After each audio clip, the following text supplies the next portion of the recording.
Point suivant, Louisa est comme une autre humanité pour Jésus. Maintenant que mon humanité est glorifiée, dit Jésus, j'ai besoin d'une humanité capable de partager mes peines et mes souffrances, d'aimer les âmes avec moi et d'exposer sa vie pour les sauver. Point suivant, les 3 blessures les plus douloureuses du cœur de Jésus. Me trouvant dans mon état habituel, mon toujours aimable Jésus vint et me fit voir son adorable cœur couvert de blessures sanglantes. Plein de chagrin, il me dit : « Ma fille, parmi toutes les blessures de mon cœur, il y en a 3 dont la douleur dépasse celle de toutes les autres ensemble. Il y a en premier les souffrances de mes âmes aimantes. Quand je vois une âme, tout à moi, souffrir à cause de moi, torturée, piétinée et prête à souffrir la plus douloureuse des morts pour moi, je ressens ces souffrances comme si elles étaient miennes, et peut-être plus encore. Ah, l'amour peut faire naître les déchirures les plus profondes, supplantant toute autre peine. Dans cette première blessure, ma mère aimante occupe la toute première place. Oh, combien son cœur transpercé à cause de mes souffrances débordait dans le mien, et combien mon cœur ressentait toutes ces souffrances. En la voyant mourir à cause de ma mort, quoique ne mourant pas, je ressentais dans mon cœur l'âpreté de son martyre. Je ressentais la peine que lui causait ma mort, et mon cœur mourait avec le sien. Mes souffrances unies à elle, unies à celles de ma mère, surpassaient tout.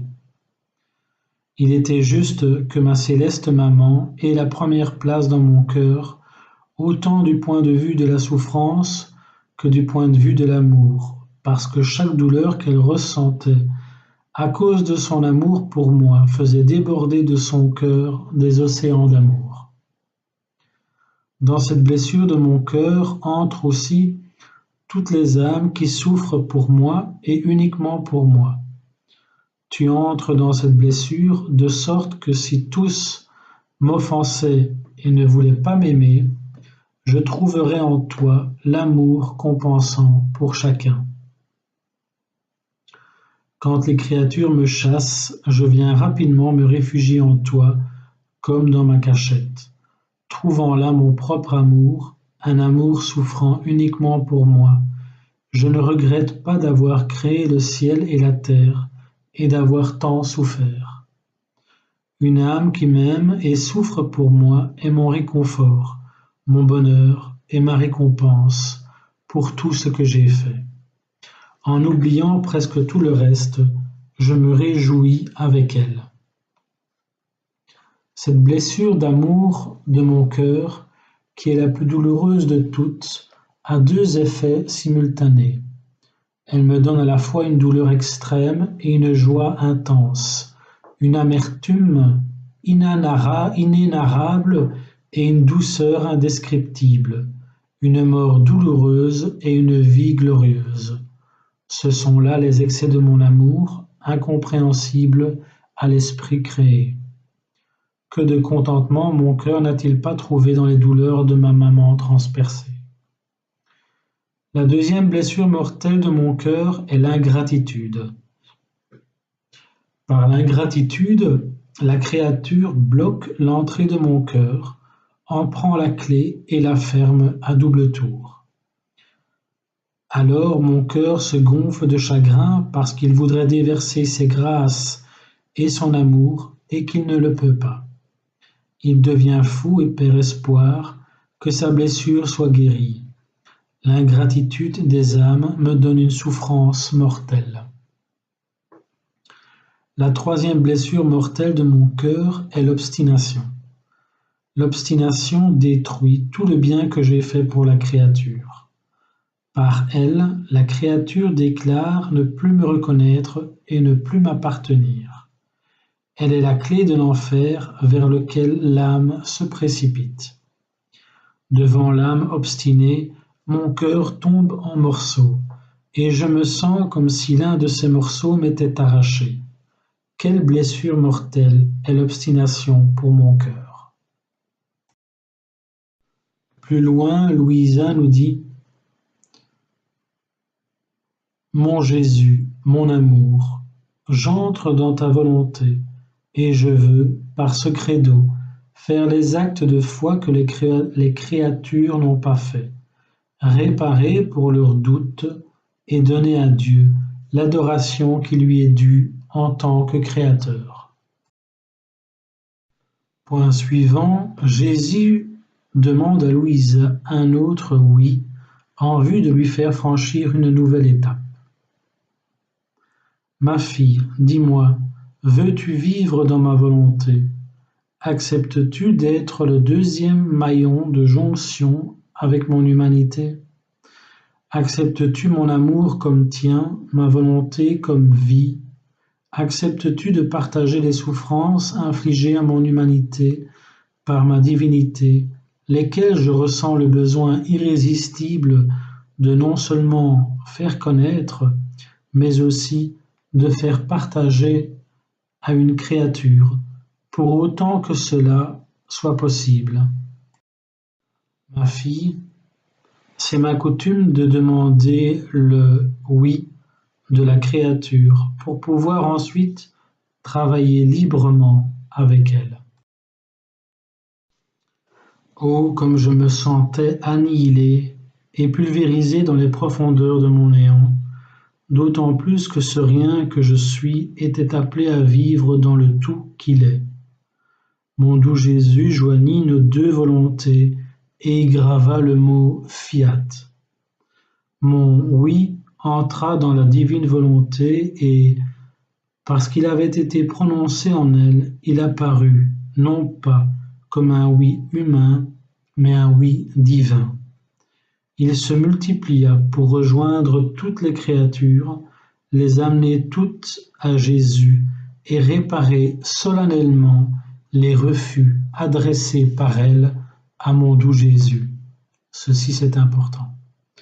Il était marqué du sceau et du pouvoir de la divine volonté, prononcé non par peur ou intérêt de sainteté personnelle, mais seulement pour se fondre dans la volonté de Jésus, pour œuvrer pour le bien de chaque créature et pour donner à Jésus, au nom de chacune, une gloire divine, un amour divin et des réparations divines. Partie suivante.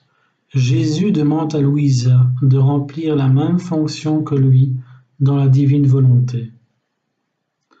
Je me réjouis quand je vois une créature entrer dans l'environnement divin où, avec moi, elle se substitue à tous ses frères d'une manière divine et qu'elle aime et répare au nom de tous. Alors je ne reconnais plus les choses humaines en elle, mais mes propres choses. Plus loin, Louisa dit: les âmes qui vivent dans ta volonté, ce sont les âmes qui, sans l'ombre d'une recherche de sainteté personnelle, mais totalement divinisées, vivront pour le bénéfice de leurs frères.